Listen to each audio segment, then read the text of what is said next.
안녕하세요. 이제 갓 돌이 지난 어린 아기를 키우고 있는 30대 여성입니다. 저는 어릴 때 부모님이 사고로 돌아가셔서 시골에 계신 할머니의 손에서 자라게 되었어요. 그래도 할머니가 저를 금이야 오기야 키워주셔서 부모님의 그늘 없이 자존감 높은 사람으로 성장할 수 있었고, 그 덕인지 좋은 회사에 취직해서 돈도 또래보다 조금 더 많이 벌 수 있었습니다. 그러다가 원수 같은 전 남편을 만났고 연애하던 중 뜻하지 않게 혼전 임신이 되었어요. 그래서 어쩔 수 없이 결혼을 서두르게 되었고, 이로 인해 큰 고비를 맞게 되었습니다. 사실 시댁에서는 시골 출신의 부모님도 없이 할머니 손에서 자랐다는 사실을 알고 저를 탐탁지 않게 생각하셨어요. 그러나 이미 제 뱃속에 아기가 있으니 어쩔 수 없이 결혼을 허락하셨죠. 그렇게 우리는 결혼식을 하게 되었고 신혼여행을 떠나려는데, 결혼식 내내 훌쩍이던 시어머니는 남편의 손을 잡고 대성통곡을 했어요. 아이고, 우리 호준이 안타까워서 어쩐다니.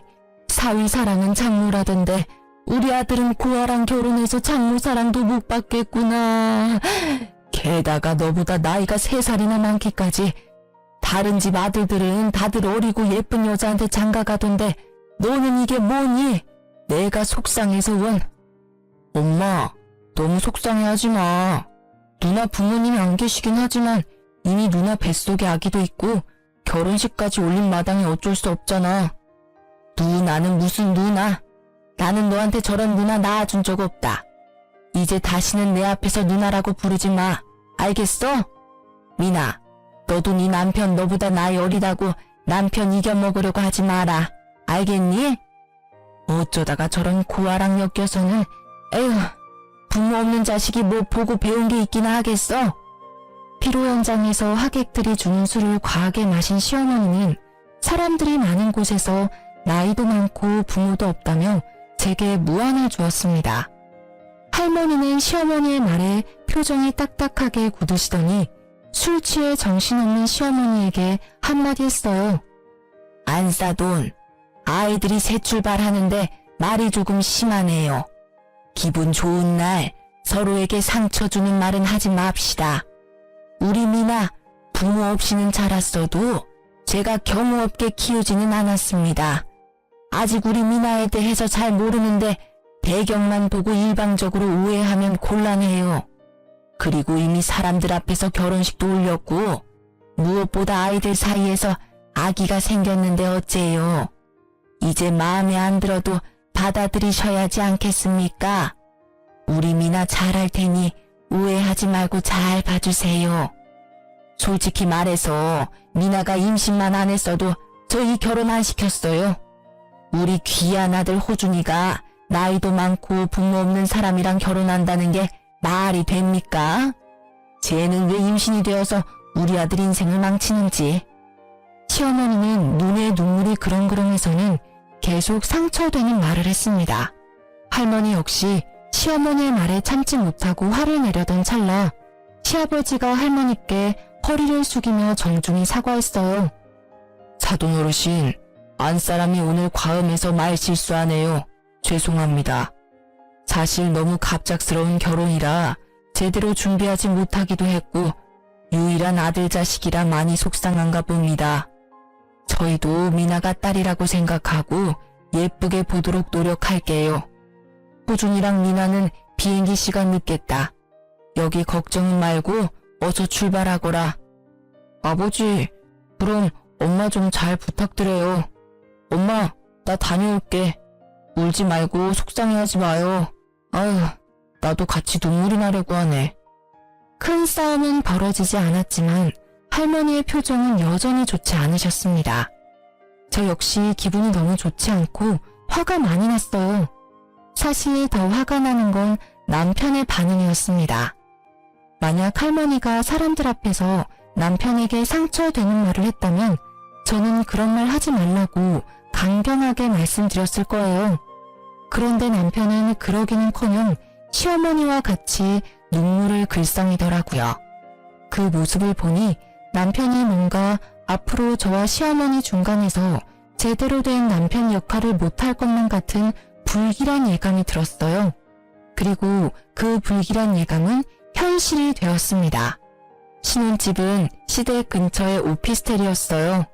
사실 남편이 저보다 나이가 어리기도 하고 남자는 군대에 가야만 하니 동갑이어도 여자보다 회사 생활을 늦게 할 수밖에 없잖아요. 그래서 남편이 모아둔 돈이 없더라고요.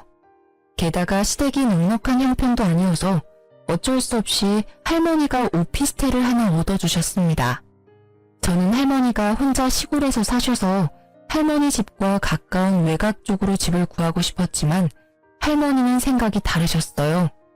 여자는 좋든 싫든 결혼했으면 시댁 사람으로 살아야 한다며 일부러 시댁과 가까이 집을 얻어주셨죠. 사실 시어머니가 절 싫어하는 게 분명해서 시댁과 가까이 사는 건 너무 부담스러웠어요. 하지만 우려와는 달리 회사 생활을 하고 주말에도 가끔 출근해서 시어머니와 마주칠 일이 명절이나 제사와 같은 특별한 날 빼고는 거의 없었어요. 저에게 전화하라고 강요하지도 않았고요. 그래서 생각보다는 편한 신혼생활을 보낼 수 있었습니다. 그러다가 출산일이 임박해서 출산 휴가를 받고 집에서 쉬며 아기를 맞이할 준비를 하고 있었어요. 그러던 어느 날 남편은 출근하고 집에 혼자 있는데 시어머니한테 전화가 왔습니다. 너는 어쩜 집에서 쉬고 있으면서 나한테 점심 같이 먹자는 소리 한 번이 없냐? 연락도 먼저 하는 법이 없고. 솔직히 그동안은 너가 회사 다니느라 바쁜 것 같아서 그냥 있었는데 정말 너무 무심한 거 아니냐? 죄송해요. 사실 그동안 회사에 다니느라 출산 준비를 못해서 집에 있지만 바빴네요. 앞으로는 전화도 자주 드리고 할게요. 다른 집 며느리들은 시어미가 이런 이야기 하기 전에 전화도 자주 하고 같이 뭐 먹으러 가자, 어디 구경 가자고도 하면서 딸처럼 잘 지낸다던데. 어쩜 너는 그렇게 애가 무뚝뚝하고 애교도 없니? 네가 나이가 많아서 그런가? 그건 그렇고 너 아기 출산하고 나서 산후조리 어떻게 할 거니? 출산하고 나서는 산후조리원에 들어가서 몸조리 해야죠. 이미 예약도 했어요. 돈 아깝게 산후조리원은 무슨. 옛날에는 애 낳고도 바로 밭일하고 집안일 했다. 산후조리가 솔직히 뭐가 필요해? 그냥 힘 몇 번 주면 애가 쑥 나오는데. 하여튼 요새 애들은 다들 약해 빠졌다니까. 게다가 거기가 좀 비싸냐? 뭐 하는 것도 없이 일주일에 최소 100만 원은 하던데. 괜히 그런데 들어가서 우리 아들 돈 허투루 쓰지 말고 출산하면 그냥 바로 집으로 와라. 내가 해주마. 어머니가 제 산후조리를요? 아무리 그래도 어떻게 어머니의 산후조리를 받아요.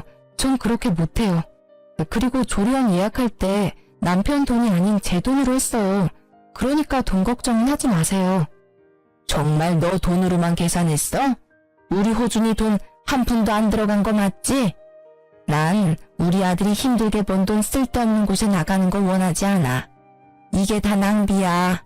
차라리 그 돈으로 아기한테 좋은 거 하나 더 입히고 먹여야지.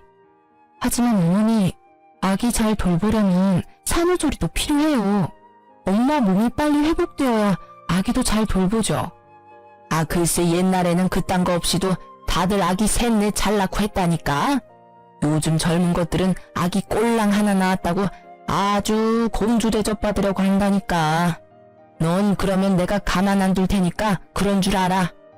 시어머니는 본인이 하고 싶은 말만 하시고는 전화를 끊어버리셨습니다. 시어머니가 왜 이렇게까지 화를 내는지 이해하지 못했어요. 남편 돈으로 산후조리원을 예약한 것도 아니고 제가 번 돈으로 하겠다는데 뭐가 문제입니까? 그냥 괜히 그러시는 것으로 생각하고 저는 아기를 만날 준비에 들떠 있었어요. 그렇게 일주일 정도가 지났을까요? 집에 있는데 엄청난 진통이 오기 시작했고 자연분만으로 아기를 낳으려다가 실패하고 응급수술로 아기를 낳게 되었습니다. 이때도 시어머니는 나이가 많아서 수술하게 되었다는 등의 독설을 하셨고 남편은 저와 시어머니 사이에서 이러지도 저러지도 못하고 바보같이 있었어요. 어쨌든 힘들게 태어난 아들은 별 문제 없이 건강했고 예정대로 제 돈으로 예약한 산후조리원에 2주일 동안 있게 되었습니다. 2주일 후 산후조리원에서 나와 신혼집에 갔는데 시어머니가 계셨어요. 저는 시어머니가 손주를 보고 싶은 마음에 오셨다고 생각했습니다. 그런데 아무리 시간이 흘러도 시어머니는 집으로 가시지 않아서 너무 불편했어요. 어머니, 그런데 집에는 언제 가실 거예요? 이제 곧 저녁 시간도 되어가는데 아버님 식사 준비도 하셔야 하는 거 아니에요? 어머, 얘 봐라. 방에 있는 집 못 봤니? 나 오늘 집에 안 갈 거야. 여기서 한 달 정도는 머무를 거다. 네? 그게 무슨 말씀이세요? 저는 전혀 못 들었는데요. 너가 육아하느라 정신없다는 핑계로 우리 아들 굶길까봐 당분간 여기서 우리 아들 밥 챙겨줄 거다. 그리고 우리 아들은 매운 음식 좋아하는데 나 없으면 모유 수유하는 너 눈치 보여서 매운 음식도 못 먹을 거 아니야. 너는 네 자식 밥 주듯이 나도 내 자식 밥 챙겨줘야 하지 않겠니? 시어머니의 말씀에 너무 기가 막혔습니다. 그런데 더 기가 막힌 것은 이어지는 남편의 말이었습니다. 맞아. 나는 미역국도 싫어하고 밍밍한 음식은 더 못 먹어. 솔직히 여보랑 같이 산후조리원에 있으면서 거기 음식 간이 하나도 안 돼서 정말 뭐 먹은 것 같지도 않았다고. 그래서 내가 엄마한테 부탁한 거야. 그래도 되지? 뭐? 솔직히 우리 집이 넓은 것도 아니고 방 하나 거실 하나 있는데 어떻게 어머니랑 같이 있어. 게다가 신생아도 있는데. 그리고 전 그렇게 매운 음식이 먹고 싶으면 마트에서 밀키트 같은 거 사다가 먹으면 되잖아. 여보, 밀키트도 하루 이틀이지 어떻게 매일 사 먹냐? 당분간은 여보가 내 음식도 못 해줄 텐데. 그리고 우리 엄마가 괜히 여기 있겠다고 하시는 거겠어? 여기에 있으면서 내 음식만 챙기겠냐고. 당연히 여보 음식도 챙겨주실 거고 틈틈이 준석이도 봐주시겠지. 안 그래요, 엄마? 당연하지. 내가 있어서 너도 더 편할걸? 나중에 나 가고 나서 힘들다고 징징대지 말고 그냥 고맙습니다 하려무나. 어머니, 그럼 당장 오늘 밤에는 어디서 주무실 거예요? 나는 허리가 안 좋아서 무조건 침대에서 자야 해. 그리고 우리 아들도 내일 출근해야 해서 푹 자야 하니 당연히 방에서 자야 하고. 너는 새벽에 준석이 수유하고 기저귀도 갈아줘야 하니까 거실에서 자면 되겠다. 그치? 네? 거실에서요? 어떻게 신생아랑 갓 출산한 산모한테 거실에서 자라는 말을 하세요. 당연히 이 집에서는 손님인 어머니가 거실에서 주무셔야 하는 거 아닌가요? 그리고 남편도 준석이 아빠니까 당연히 새벽에 같이 아기 봐야죠. 우리 호준이는 안 된다. 호준이는 잠 못 자면 큰일 나는 아이야. 게다가 내일 회사에 출근도 해야 하잖니. 너는 어차피 내일 집에서 쉬니까 너 혼자 새벽에 준석이 보렴. 시어머니는 가면 갈수록 도무지 이해하지 못할 말만 했습니다. 이 와중에 남편은 아무 말도 하지 않고 조용히 시어머니의 말에 고개를 끄덕이고 있었고 그런 모습을 보니 너무 화가 났어요. 야, 이호준, 너 내 남편 아니야? 우리 준석이 아빠 아니냐고.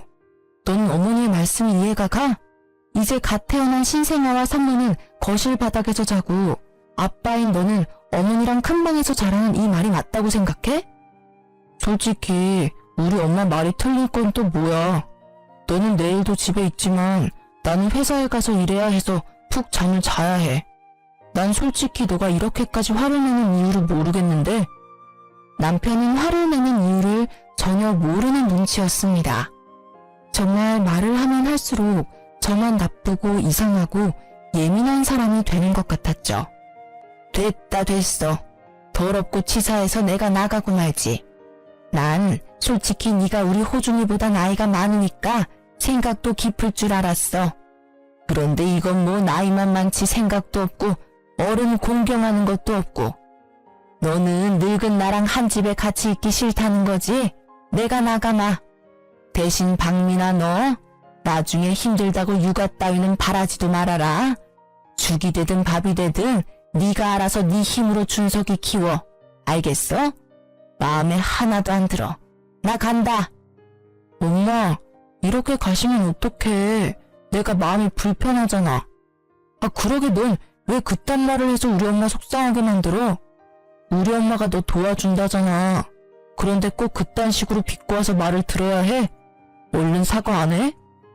남편은 어서 사과하라고 강요했지만 전혀 그러고 싶지 않았습니다.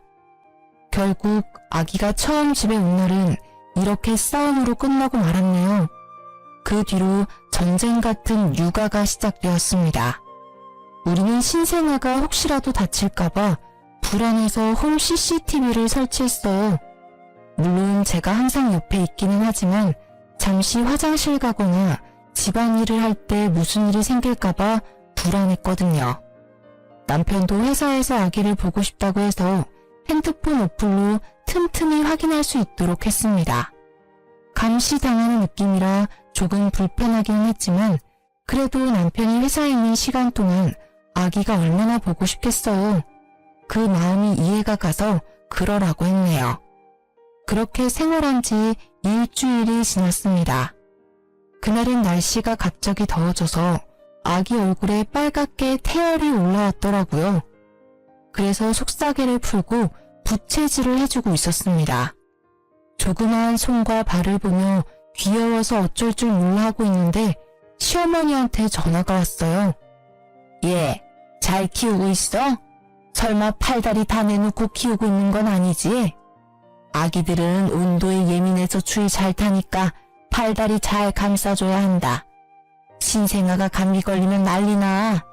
요새는 병원에 소아과 의사들도 없어서 아기들도 잘 안 받아준다더라.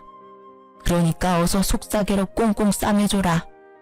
속사계로 싸매면 땀띠 나서 고생할까봐 더 걱정되었지만 여기서 더 말하면 시어머니의 잔소리가 끊이지 않을 테니 그냥 대충 알겠다고 하고 전화를 끊었습니다.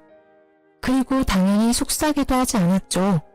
그런데 30분이나 지났으려나요? 시어머니한테 또 전화가 왔습니다. 속삭이 했니? 아무리 오늘 날씨가 더워도 아기들은 온도에 예민해서 추울 수 있어. 그러니까 얼른 속삭이 해줘. 네가 덥다고 해서 아기들도 더운 거 아니야. 아기들은 춥다고. 얼른 속삭이 해서 증거사진 보내라. 알겠니? 시어머니는 기어이 속삭이를 하라고 성화했고 어쩔 수 없이 아기를 다시 싸매서 사진을 찍었습니다. 잠시 후 잘 놀던 아기가 칭얼거리기 시작했어요. 기저귀를 보니 응가를 했고 저는 엉덩이를 씻기고 기저귀를 갈았습니다. 그런데 기저귀를 가는데 시어머니한테 또 전화가 왔어요. 아까 내가 이 말 한다는 거 깜빡했구나. 요새 젊은 사람들은 귀찮다고 일회용 기저귀 쓰는데 그거 아주 많이 안 좋아. 통풍이 안 돼서 아기 엉덩이 발진 나고 화학 제품이 가득해서 아기 몸에도 별로 안 좋단다. 그러니까 너는 일회용 기저귀 말고 선 기저귀 써라. 그리고 귀찮다고 세탁기 돌리지 말고 반드시 손빨래하고. 참, 아기 옷들도 세탁기 돌리면 안 된다. 아기 옷은 예민해서 반드시 다 손빨래 해야 해. 알겠니? 어머니, 요새 일회용 기저귀도 통풍 잘 되게 좋게 나와요. 그리고 저 지금 아직 출산한 지 한 달도 안 됐는데 어떻게 손빨래를 해요? 지금 손목도 아프고 허리 어깨 다 아파서 저 손빨래 못해요. 그래도 네가 엄마인데 이제 아기를 위해서 희생해야지. 그리고 아기 피부에 어른들 화학세제가 얼마나 안 좋은지 아니? 요새는 아기용 세제가 따로 나와요. 아기용 세탁기도 작은 걸로 장만해서 어른 세탁물이랑 같이 돌리지도 않고요. 다들 그렇게 하는걸요? 뭔 그렇게 말이 많아? 다들 그렇게 해도 내가 더 잘 알아. 솔직히 말해서 너가 아기를 잘 볼 수나 있냐? 아기 잘 앉지도 못하면서 뭘 한다고 그리 큰 소리야? 내 말대로 해라. 알겠니? 시어머니는 제게 더 말하고 싶어 했지만 때마침 아기가 배고프다고 울었습니다. 바로 무유를 먹이려 했지만 생각만큼 양껏 나오지 않더라고요. 무유가 나오지 않아서인지 아기가 숨이 넘어가게 울어서 급히 젖병과 분유를 챙겼습니다. 어떤 사람들은 이러면 혼돈이라서 끝까지 무유를 먹인다고 하지만 잘 먹고 잘 크는 게 우선이라는 생각에 바로 젖병에 분유를 탔어요. 아기는 배가 엄청 고팠는지 허겁지겁 분유를 먹기 시작했습니다. 겨우 집에 고요한 평화가 찾아왔는데 시어머니한테 또 전화가 왔어요. 그러나 한 손으로는 아기를 안고 다른 손으로는 젖병을 잡고 있어서 전화를 받을 수 있는 상황이 아니었습니다. 솔직히 전화 받기도 싫었고요. 그리고 10분 정도 뒤 잠이 든 아기를 조심스럽게 침대에 눕혔습니다. 저도 잠시 옆에서 쉬려는데 또 시어머니한테 전화가 왔어요. 너 모유 안 나온다고 분유 먹이는 거 아니지? 사람은 사람 젖을 먹어야지 소젖 먹으면 안 된다. 소젖 먹으면 애가 멍청해져. 성격도 포악해지고 말이야. 안 그래도 우리 손주 엄마 잘못 만나서 자연분만 못하고 수술해서 남들보다 뒤처질 텐데 더 뒤처지게 하면 되겠니? 절대 분유 먹이지 말고 모유 먹여라. 모유 잘 나오면 당연히 모유 먹이겠지만 모유가 안 나오는데 어떻게 먹여요?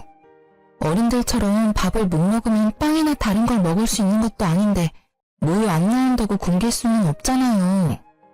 애가 나이만 들어서 모유도 안 나오고 몸도 부실하고 우리 손주 걱정돼서 내가 가만히 있을 수가 있나? 어머니의 손주이기도 하지만 제 아들이기도 해요.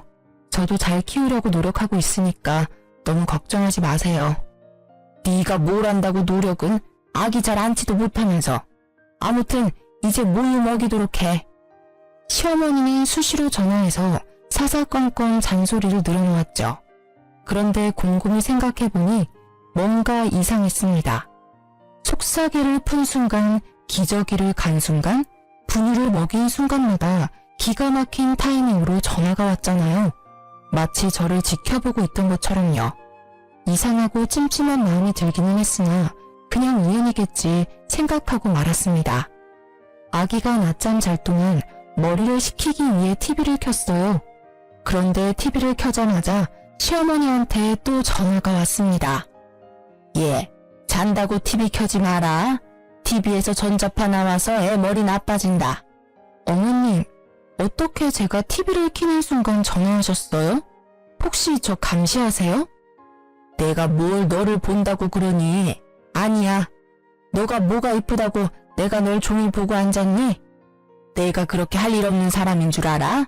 그냥 우연인 거겠지. 아무튼 TV 켜지 마. 그렇게 따지면 핸드폰에도 전자파 많이 나와요. TV보다 핸드폰 전자파로 더 머리 나빠질 것 같아서 저 전화 꺼놓을 테니 이제 전화하지 마세요. 저는 바로 핸드폰을 꺼버렸습니다.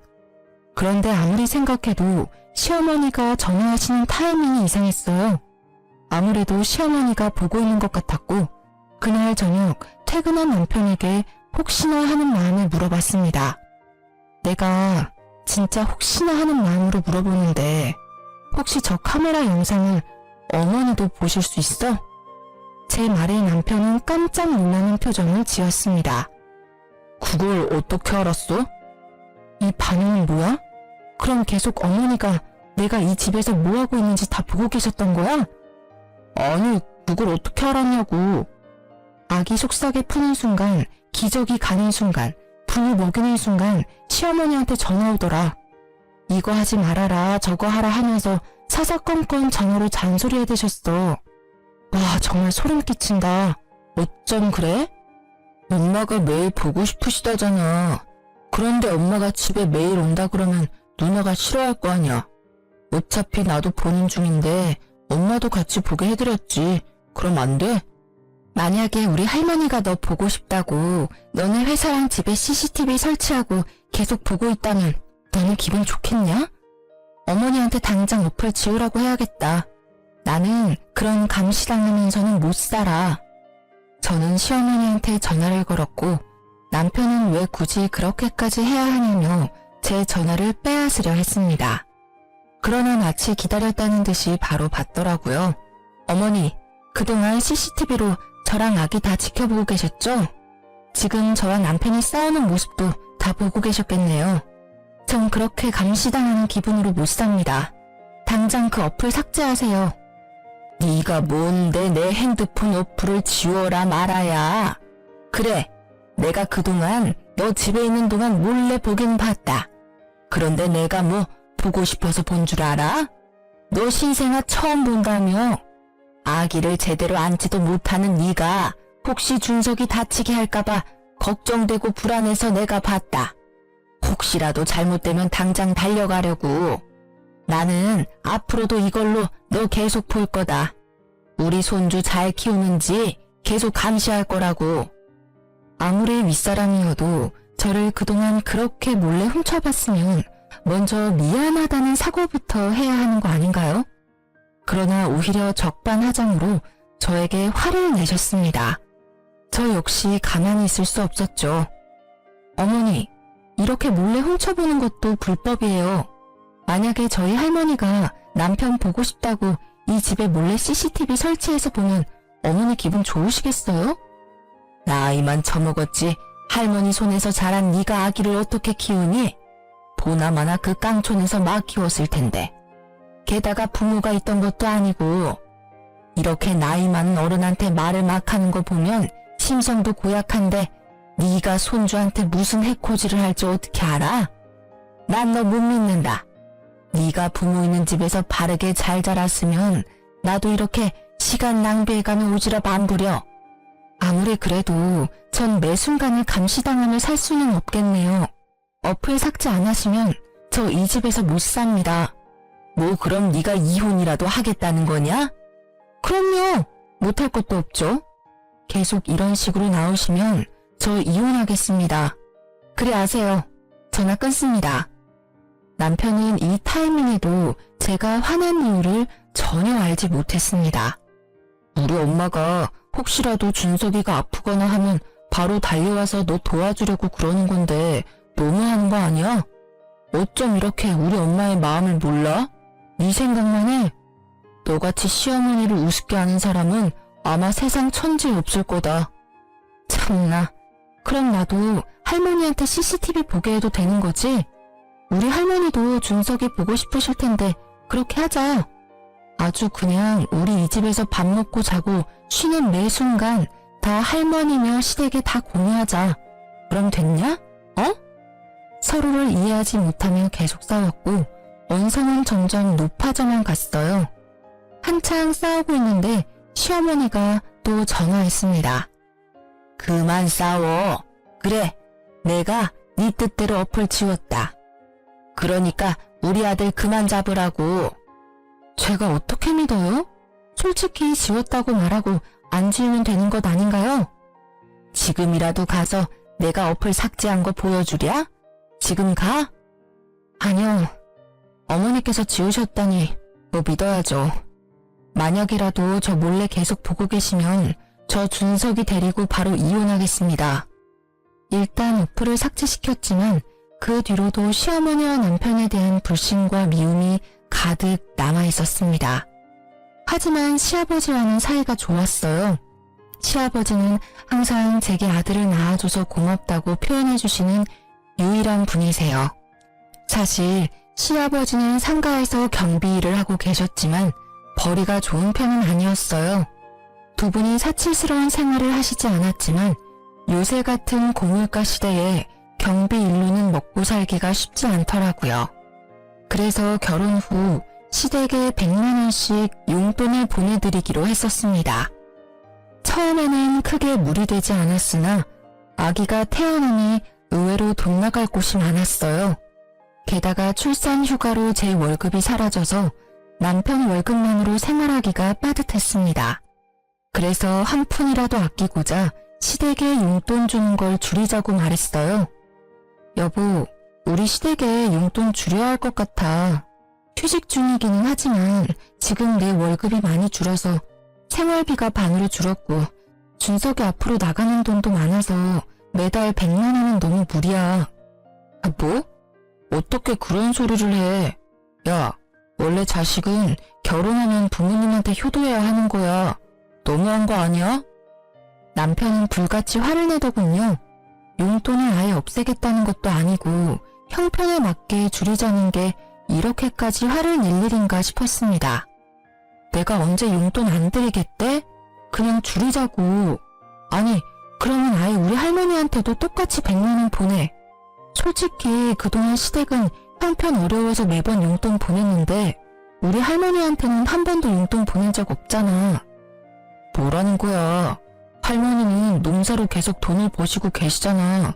그리고 시골에서 혼자 사시고 직접 농사 지으시는 데다가 집도 할머니 집이라서 월세나 관리비도 안 들 텐데 돈 들어갈 곳이 어딨어? 반대로 우리 집은 아버지만 일하시니 얼마나 힘들겠냐? 넌 우리 집은 생각 안 하냐? 사실 시댁은 시아버지만 일하시고 시어머니는 평생을 전업주부로 사셨습니다. 시어머니가 몸이 특별히 불편하거나 하신 것은 아니고 그냥 집에서 쉬는 걸 좋아하세요. 그런다고 집안일을 엄청 잘하시는 것도 아니고요. 그냥 배짱이 같은 성격을 가지신 분입니다. 그렇게 힘드시면 이제 어머니도 마트 같은 곳에서 아르바이트라도 하셔야 하는 거 아니야? 어머니가 어디 많이 아프신 것도 아니고 건강하시잖아. 오히려 적당히 일하면 사람이 더 활력이 넘치고 건강이 더 좋을 수도 있다고. 뭐? 내가 너랑 말을 말아야지 진짜. 어휴. 남편은 집 밖으로 나가버렸고 저는 이해가 가지 않았어요. 고혈압, 당뇨 같은 성인병 하나 없으시고 아주 건강한 시어머니한테 아르바이트 하라는 게 그렇게 잘못된 일인가요? 물론 경제적으로 부유하면 아르바이트는 안 해도 되겠지만 사실 그것도 아니잖아요. 그럼 당연히 조금이라도 건강하고 시간 있을 때 아르바이트라도 해서 돈을 벌어야 하는 거 아닌가요? 그러나 남편은 시어머니가 밖에서 일한다는 것 자체를 용납하지 못했습니다. 남편은 그렇게 화를 내며 나가고 저는 그러든 말든 큰 방에서 아이를 재우려는데 현관문 여는 소리가 들리더라고요. 당연히 남편이 다시 들어온 것으로 생각하고 마저 재우고 있었습니다. 그런데 집에는 남편만 들어온 게 아니었어요. 시아버지와 시어머니도 함께 있었습니다. 부모님을 사랑하는 마음이 바다같이 넘치던 남편은 제가 한 말을 고스란히 이르러 시댁에 쫓아간 거죠. 시어머니는 큰 방에서 준석이를 재우는 저를 발견하시고는 제 머리채를 잡으셨습니다. 야, 우리 호준이에게 내 용돈 줄이라고 했다며? 네가 감히 어떻게 그런 말을 해? 네가 뭔데? 갑자기 달려드는 시어머니 때문에 저는 아기를 놓칠 뻔했습니다. 놀란 아기가 자지러지게 울고 저는 시어머니한테 참지 못할 정도로 화가 났어요. 아직 목도 가누지 못한 아기를 안고 있는 사람 머리채를 잡는 게 말이 됩니까? 어머니, 미쳤어요? 지금 이게 뭐 하는 짓이에요? 아기 안고 있는 거 안 보여요? 뭐 하는 짓? 너야말로 뭐 하는 짓이냐? 감히 어른들에게 주는 용돈을 줄여? 나, 네 남편의 엄마다. 당연히 나를 부양할 의무가 있다고. 그렇게 따지면 저도 저를 키워주신 할머니 부양할 의무 있어요. 그리고 제가 뭐 아예 없애겠다는 것도 아니고 줄이자는데 이게 이렇게까지 화낼 일인가요? 참고 또 참았는데 더는 안 되겠네요. 이혼하겠습니다. 이혼? 그래, 잘 됐네. 나도 너같이 싹수 없는 며느리 따위 필요 없다. 처음부터 너 다 마음에 안 들었어. 이혼해 둘이. 시어머니가 제 머리채를 붙잡고 화를 크게 낼 동안 남편은 옆에서 아무런 말도 하지 않았습니다. 그리고 시어머니와 함께 온 시아버지도요. 제 편인 줄로만 알았던 시아버지 역시 저를 가족으로 생각하지 않으셨던 거죠. 시아버지는 시어머니와 저의 싸움을 가만히 지켜보시더니 한마디 하셨어요. 이래서 집안에 여자가 잘 들어와야 하는데 어쩌다가 저런 쓸모없는 물건이 들어와서는 아휴, 우리 집이 어떻게 될런지. 시아버지의 말에 더는 이딴 집에서 살 이유가 없다고 생각했습니다. 그래서 아기를 데리고 육아용품이며 제 짐을 다 챙겨서 할머니 집으로 갔어요. 할머니는 오밤중에 갑자기 손주까지 데리고 나타난 저를 보곤 깜짝 놀라셨죠. 그동안 시댁에서 있었던 일을 하나도 빠짐없이 다 말씀드렸고 할머니는 화를 버럭 냈어요. 뭐? 너 왜 그동안 이렇게 무시당하면서 살았어? 내가 너한테 그렇게 당하고만 살라고 가르치디? 감히 우리 소녀딸한테 그딴 막말을 해? 그딴 집구석과 이혼할 때는 하더라도 그놈의 집구석 자신들이 벌인 일들 후회하게 해줘야겠다. 할머니는 지금 당장이라도 시댁에 쫓아갈 기세로 나갔습니다. 하지만 밤 늦은 시간에 갈 수는 없잖아요. 내일 가자고 겨우 진정시켰어요. 다음날 할머니는 새벽 5시부터 저를 깨우셔서는 옆집 할머니 집에 아기를 맡겨두고 신혼집으로 찾아갔습니다. 갔더니 남편이 거실에서 코를 골며 잠을 자고 있었는데 어찌나 곤히 자던지 사람이 들어와도 모르더라고요. 순간 할머니가 화장실에 가셔서는 화장실에 있던 작은 바구니를 들고 변기통 물을 퍼내셨습니다. 그러고는 그 물을 자고 있던 남편의 얼굴에 부으셨어요. 똥물에 튀겨도 모자란 놈아. 내 귀한 손녀딸 너 하나 믿고 보냈는데 어떻게 우리 미나를 그렇게 무시할 수가 있어? 할머니, 언제 오셨어요? 그리고 이 물은 또 뭐예요? 자다가 물벼락을 맞은 남편은 저승사자라도 본 것처럼 깜짝 놀라며 안절부절 못했습니다. 내가 너 돈 없다고 해서 이 집도 마련해주고 내가 너한테 용돈 한 푼 바란 적 있었냐? 이 썩을 놈아. 나는 너 같은 놈 내 손녀 사위로 못 봐준다. 둘이 갈라서. 그리고 당장 이 집 팔아버릴 거니까 당장 나가. 아니지. 그 전에 너네 집부터 먼저 가자. 너네 부모 만나서 내가 아주 땅을 치고 후회하게 할 거야. 이 못된 것들. 할머니는 남편의 멱살을 잡고 당장 앞장서라고 난리셨습니다. 쩌렁쩌렁한 할머니의 호통에 남편은 손을 벌벌 떨며 기다시피 시댁으로 향했어요. 시부모님은 아침 대바람부터 오신 할머니의 모습에 어쩔 줄 몰라 했습니다. 사돈어른이 아침부터 여기 무슨 일로 오셨... 아니 그런데 옷과 목걸이, 시계, 가방이 이게 다 뭐예요? 내 옷이 뭐요? 내가 뭐 못 입을 거 입고 왔어요? 이거 샤넬백 아니에요?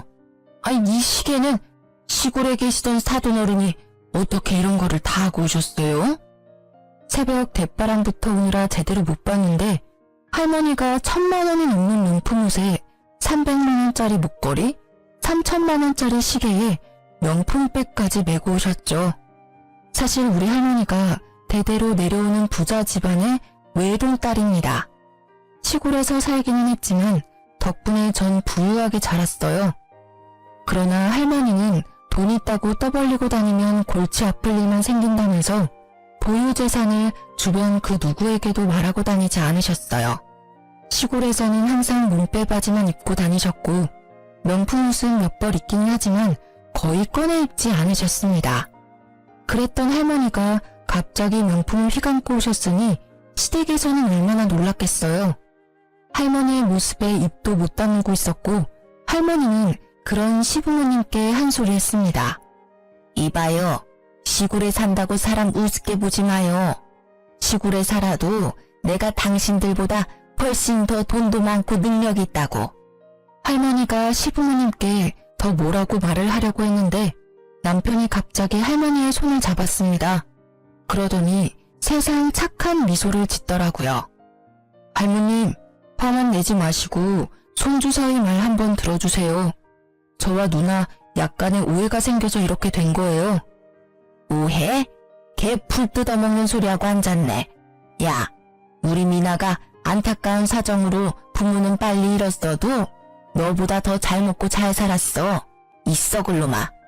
우리 미나가 내가 죽으면 물려받을 재산이 100억이야 이놈들아. 1억도 없는 거지 같은 집안에서 어디 우리 집을 무시해? 난 거지들과 사돈 못 맺으니 빨리 도장 찍어. 할머니의 말에 남편은 무릎까지 꿇었습니다. 할머니, 제가 나이가 어려서 생각이 짧았습니다. 부디 노여움 푸시고 헛소리 집어치우고 당장 내 집에서 나가. 너네 신혼집 내가 사준 거 알지? 딱 하루 준다. 안 나가면 그 집에 있는 네 물건들 다 던져버리고 아주 박살 내버릴 테니까 그런 줄 알아. 어차피 살 날도 얼마 안 남았는데 이참에 뉴스 한번 나오지 뭐. 결국 남편은 신혼집에서 쫓겨났고 저는 바로 이혼하자고 했습니다. 그런데 할머니 재산이 탐이 났는지 합의를 해주지 않더라고요. 그러나 남편 놈과는 하루도 같이 붙어 있을 자신이 없는 저는 일단 아이를 데리고 할머니 집으로 들어갔습니다. 그러던 어느 날 시부모님이 할머니 집까지 찾아왔어요. 두 분은 할머니를 보자마자 무릎까지 꿇으시더니 조심스럽게 입을 열기 시작했습니다. 사돈 어르신, 정말 죄송합니다. 제가 아들 자식이 하나뿐이라 오냐오냐 키워서 이렇게 되었네요. 제가 아들 자식 잘 단독시키고 미나에게도 진심으로 사과할 테니 제발 우리 아들 받아주시면 안 될까요? 그쪽은 이미 글러먹었어. 이 상황에서도 아들 탓을 하는 게 제대로 된 부모인가? 참된 부모는 자식의 잘못도 다 안고 가는 사람일세. 나는 돈이 없는 사람은 괜찮아도 인성이 글러먹은 사람은 절대 용납 못해. 그래서 인성이 거지 같은 당신네가 우리 손녀딸의 시부모가 되는 꼴 절대 못 봐. 당신들 밑에서 자란 아들도 마찬가지겠지. 할머니의 단호한 말씀에 시아버지는 안절부절 못하며 어떻게든 할머니의 마음을 돌리려고 하셨습니다. 어르신, 제 안사람과 아들 녀석 때문에 화가 많이 나셨죠? 이게 다 집안관리 제대로 못한 가장인 제 잘못입니다. 그러니 저만 탓하시고 우리 가족들 용서해 주시면 안 될까요? 웃기는 소리 하지 말게나. 아무리 돈이 없어도 인성이 훌륭한 사람은 많아. 당신들은 돈이 없어서 사람 관리 못한 게 아니라 그냥 원래 인성 자체가 거지 같은 사람들이야. 나는 이제 우리 미나 당신들에게 못 맡기겠네. 아이고 어르신, 제가 다 잘못했어요. 그러니 제발 노여움 푸시고 한 번만 기회를 주세요. 기회는 사람 같은 사람들에게나 주는 거지 당신 같은 사람들에게 주는 게 아니야. 나는 이제 당신네들과 더는 할 말 없으니 나가. 지금 안 나가면 경찰 부를 거요. 할머니의 일인장에도 시부모님은 나갈 기색이 없다가 할머니가 정말 핸드폰을 들어 112를 누르는 걸 보여주자 그제야 나갔습니다. 이후로 할머니는 오피스텔을 팔아버렸어요. 그리고 저는 돌도 지나지 않은 어린 아들을 키우는 이혼녀가 되어버렸죠. 아들에게 온전한 가정을 주지 못한 게 안타깝기는 하지만 제 선택에 후회는 없습니다. 아마 앞으로도 제 인생에 결혼이라는 선택지는 없는 것 같네요. 하지만 아빠의 빈자리가 느껴지지 않도록 최선을 다해 키우겠습니다. 저희 할머니가 저에게 그랬던 것처럼요. 우리 아들이 배가 고픈지 칭얼대기 시작하네요. 전 이제 이야기를 마무리 지어야 할 것 같습니다. 지금까지 저의 이야기 들어주셔서 감사합니다.